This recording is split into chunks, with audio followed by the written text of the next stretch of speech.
ओम। आचार्य जी, ये लोग ऐसा मानते हैं पंडित जी के विषय में कि ऊपर में तिलक होना चाहिए या इधर ऐसे चंदन तिलक होना चाहिए और चोटी हो, जनेऊ हो, धोती पहना हुआ हो, लाल धागा बंधा हुआ हो, ऐसे व्यक्ति को पंडित मानते हैं कि ये पंडित जी आ गए हैं। भले ही वो शराब भी पीता है, कभी बीड़ी ही पी लेता है, उसको ही पंडित मान लेते हैं। तो वास्तव में पंडित कौन? और जबकि हमको ही पंडित बोलते हैं। आपको भी जाते हैं कोई पंडित जी आइए, कभी कभी मुझे पंडित जी बोल देते हैं, तो हमको ही पंडित जी बोल देते हैं, उनको ही पंडित जी बोलते हैं। तो वास्तव में पंडित कौन? कोई यज्ञ कराता है उसको ही पंडित बोल देते हैं। तो वास्तव में पंडित किसे कहते हैं? ये शास्त्र के दृष्टिकोण से आप बताइए कि पंडित किसे कहते हैं, क्या उसमें लक्षण होना चाहिए, होता है? जी, मैं यहाँ पर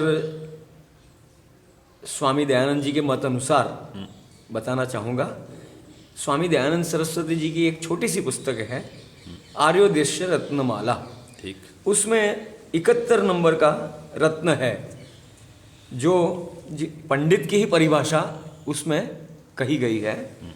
जो सत असत को विवेक से जानने वाला, धर्मात्मा, सत्यवादी, सत्य प्रिय, विद्वान और सबका हितकारी है, उसको पंडित कहते हैं। तो इसमें कई सारी बातें आई कि सत्य और असत को विवेक से जानने वाला, अर्थात वो एक ज्ञानी होना चाहिए। ज्ञानी के साथ साथ वो तपस्वी होना चाहिए। उसका आचरण कैसा होना चाहिए कि वो धर्मात्मा, धर्म पर आरूढ़ रहने वाला, और सत्यवादी, हमेशा सत्य बोलने वाला हो, और सत्य जिसको प्रिय है ऐसा, और जो विद्वान और सबका हित करने वाला, अपनी हानि उठा करके भी औरों को सुख पहुंचाने वाला, ऐसा व्यक्ति जो होता है उसको पंडित कहना चाहिए। आचरण से व्यक्ति पंडित होता है। बाह्य दिखावे जो है वो चिन्ह जो है धर्म का लक्षण नहीं है। वास्तव में जैसे कि एक लकड़ी की गाय हो तो वो तो दूध नहीं दे सकती है, असली गाय ही दूध देती है। लकड़ी का हाथी हो तो वो सवारी काम नहीं आएगा, चमड़े का हाथी हो तो वो काम आता नहीं है। वैसे ही जो लक्षण उसमें न हो तो समाज के लिए वो उपयोगी नहीं है, उल्टा हानिकारक है। अच्छा, व्यसन वाला व्यक्ति हानिकारक है, माने कि खराब आचरण वाला व्यक्ति हाँ, हानिकारक है। जो आपने कहा आचरण ठीक होना चाहिए।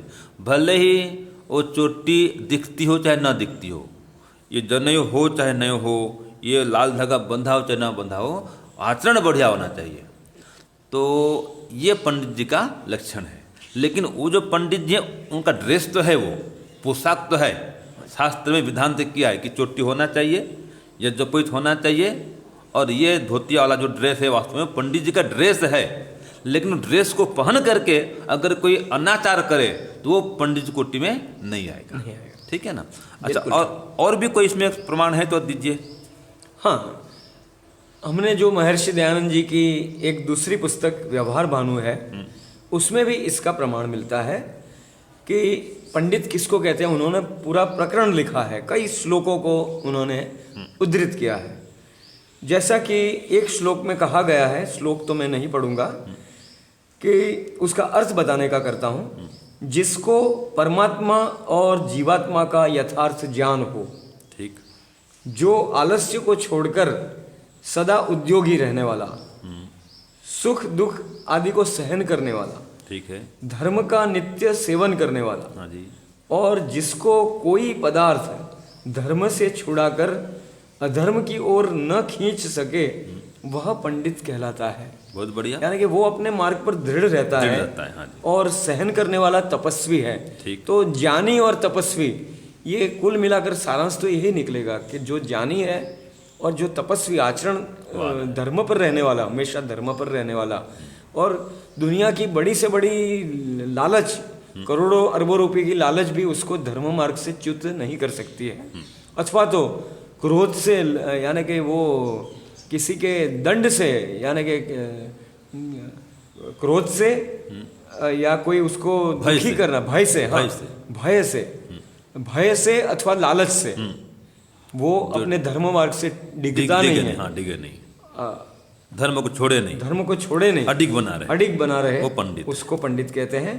और भी जो है अन्य एक श्लोक का उदाहरण जो है कहा है, जो सदा प्रशस्त धर्मयुक्त कर्मों को करने और निंदित अधर्मयुक्त कर्मों को कभी न सेवने हारा, न कदापि ईश्वर वेद और धर्म का विरोधी, जिसको नास्तिक कह देते हैं। जो नास्तिक कौन है? ईश्वर वेद और धर्म का विरोधी जो है वो नास्तिक। तो ऐसा नास्तिक न हो और परमात्मा सत्य विद्या और धर्म में दृढ़ विश्वासी, पूरा आस्तिक, पूर्ण आस्तिक, ऐसा है वही मनुष्य पंडित के लक्षण युक्त होता है। बस तो सार ये निकला कि केवल वस्त्र से कोई पंडित नहीं कहलाएगा, आचरण होना चाहिए। वस्त्र भी बढ़िया हो, ये लक्षण भी हो, इसको ही छोड़ना नहीं है, लेकिन उसके अनुरूप उसका आचरण हो, वैसा ज्ञान हो, ऐसा व्यवहार हो, तो वो पंडित कहलाता है। बिल्कुल सही। अच्छा, आपका धन्यवाद जी।